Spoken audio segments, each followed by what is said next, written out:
যদি তোমাকে হত্যা করা হয়, আগুন দিয়ে পুড়িয়ে দেওয়া হয়, তো শিরিক করা যাবে না। তাই আপনাকে কেউ যদি একদম মারবে বলছে, তারপর আপনি শিরিক করবেন না, চাঁদা দেবেন না, তাকে বোঝান ভদ্রভাবে, যতটা পারেন বোঝান।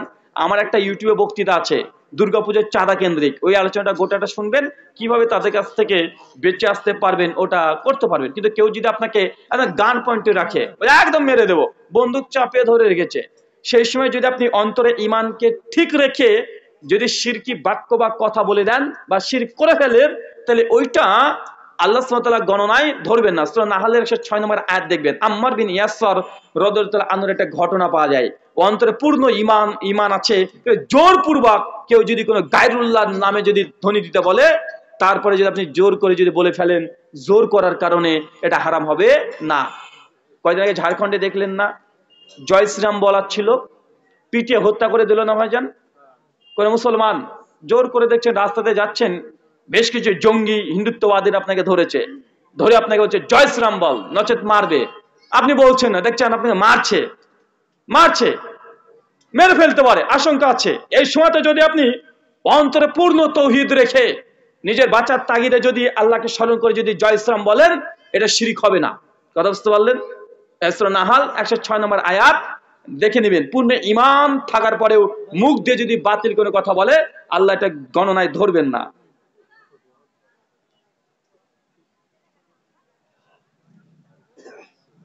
লক্ষ্মীর ভান্ডার থেকে টাকা নেওয়া যাবে কি যাবে না? সরকারি যে কোনো ফান্ড, সরকার যদি অমুসলিম হয়, সরকার যদি ফান্ড দেয়, এটা নেওয়া বৈধ।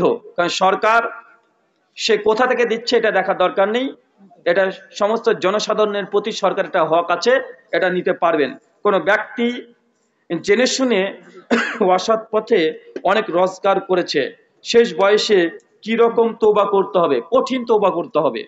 একদিন তওবা করলে হবে না, যে একদিন গেলেন আল্লাহকে কাঁদলেন যে আল্লাহ আমি হারাম খেয়েছি, আল্লাহ সুবহানাহু ওয়া তাআলা আমি হারাম পড়েছি, একদিন তওবা করলেন, এই তওবাটা না। প্রতিদিন স্মরণ করতে হবে, আল্লাহ আমি হারাম খেয়েছি, আল্লাহ ওই মেয়েটার সঙ্গে হারাম রিলেশন ছিল, মাঝে মধ্যেই আস্তাগফিরুল্লাহ আস্তাগফিরুল্লাহ, মানে যখনই মনে করবেন আর শুধু আস্তাগফিরুল্লাহ আস্তাগফিরুল্লাহ, আল্লাহ এটা সবসময় অন্তরে চলতে থাকবে। কথা বুঝতে পারছেন?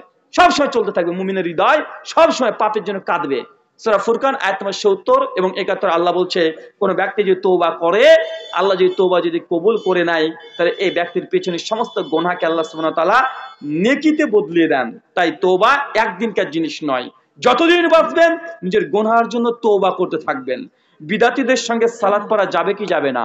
বিদাত দুই কোয়ালিটির, একটা হচ্ছে আকিদাতুল বিদা, মানে আকিদায় বিদাত আছে, আর একটা হচ্ছে আমলগত বিদাতি, মানে একজন ব্যক্তি হচ্ছে আহলুল হাদিস কিন্তু কিছু বিদাতি আমল করে, এই ব্যক্তি হচ্ছে নামাজ পড়া বৈধ। কথা বুঝতে পারছেন? সহিহ বুখারীর 694 নম্বর হাদিসের অধীনে ইমাম বুখারী একটা অধ্যায় রচনা করেছেন। হাসান বসরি একজন বিখ্যাত তাবেঈ, 114 হিজরিতে ওফাত, তার কথাকে ফতোয়া নকল করে তিনি বলেছেন, বিদাতি ফিতনাবাদ ইমামের পেছনে সালাতের হুকুম, আলী বিন আবি তালেব খারেজিদের পেছনে নামাজ পড়েছেন। কথা বুঝতে পারছেন? তার জন্য এমন যেন বিদাতি আকীদা অন্তরে না থাকে যে আকীদার কারণে একজন মুসলমানকে কাফের বলা যায়। এমন যদি কুফরি আকীদা প্রকাশ না পায়, ততক্ষণ তার পিছনে নামাজ বৈধ। কথা বুঝতে পারলেন? তো যখন দেখছেন যে না, এর এমন কিছু আকীদা আছে বা আমল আছে যার দ্বারা কাফের বলা যায়, ইসলাম মিল্লাত থেকে বের করে দেওয়া যায়, যখন এরকম কোন কুফরি আকীদা বেরিয়ে পড়বে, তখন তার পেছনে নামাজ পড়া বৈধ নয়। আমার কিছু লেখা বই আছে, এক মৃত ব্যক্তির জন্য জীবিতদের করণীয় এবং বর্জনীয়। অনেকে ফোন করছেন, ভিডিওতে দেখেছেন যে বইগুলো, এখানে 17 খানা আমল করতে পারবেন বাপ মা যদি মারা যায় ছেলে হিসাবে, আর 17 খানা আমল করা জায়েজ না। এই দুটো 34টা আমল নিয়ে বইটা রচনা করা হয়েছে, প্রায় 110 পৃষ্ঠার বই। এটা সালাফদের দৃষ্টিতে রাফলে দিন কি মানসুখ? আমরা আহলুল হাদিসরা রাফলে দিন করি না ভাইজান? রুকুতে যাওয়ার সময় রুকুতে গুটির হাত তুলি, হানাফি ভাইরা বলে মানসুখ, এটা মিথ্যা কথা। এটা জবাবে এই বইটাকে রচনা করা হয়েছে।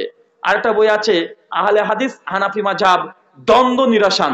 হানাফিদের সঙ্গে আহলেদের 35টা মাসালায় দ্বন্দ্ব আছে, যেমন সমৃদ্ধ মদত করতে হবে কি হবে না, হাত নাভির নিচে না বুকের উপরে, যেমন 8 টাকার তারাবি 20 টাকার তারাবি পড়লে তাহাজ্জুদ পড়তে হবে কি হবে না, প্রায় 35 খানা মাসালা নিয়ে এই বইটাকে রচনা করা আছে।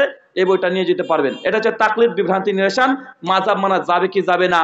আরো অনেকগুলো বই আছে, যারা নিতে চান তার স্টেজে ভাই বই নিয়ে এসছে, আপনারা তার কাছ থেকে নিতে পারবেন। শুকরিয়া, জাযাকাল্লাহ খায়রান। মানে 30% ডিসকাউন্টে দিয়ে দিচ্ছে। শুক্রিয়া, জাযাকাল্লাহ খায়রান। 100-300 দিয়ে পান খাই, ইমার পেছনে কি সালাত হবে? ইমাম সাহেব যদি 300 জর্দা দিয়ে পান খাই, মুক্তাদি 350 জর্দা খেয়ে আসবেন, ঠিক আছে? আর ইমাম সাহেব যদি ওই যে কি যেন খায়, এটা যেন বলে, এটা খৈনি খায়, আপনি মাল খেয়ে চলে আসবেন একদম।